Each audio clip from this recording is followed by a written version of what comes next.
Një banesë në fshatin nga jushtë të Lezhës në rrugën e Burgut është përfshirë nga flakët e zjarrit duke pësuar dëme të pjesshme.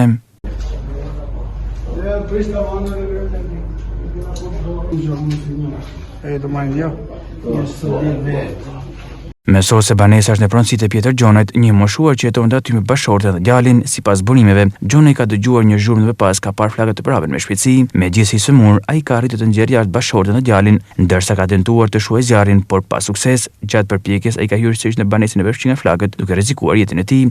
Ku ishit ju kur ra zjarri? Kam qenë tu flet në karvat. Ora po u ula në karvat.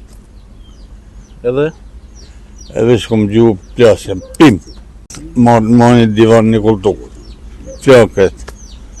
Morën shumë të vogël që kam pas aty. E qita jarë. Kërhina për diti. Se mle ma gjanve, që e ma bon. Me fëk mi shu të ujtë, thash për e fëk divanin e dresh, atë kultukun.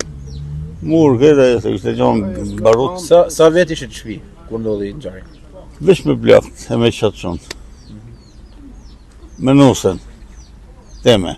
Për që kom pas në qatë dohëm një shkën e rritë. Për tjerët, që dhe e kom pasur njën. Tjerët janë anekse të je. Ke mundësi ma mi rikuperu këtë damë vetë? Urdo? A ke mundësi ma me rregullu shpinë? Jo, më do të shkom se 305.000 lek marë me gjithë plak. Ati habu, ati bëjqe.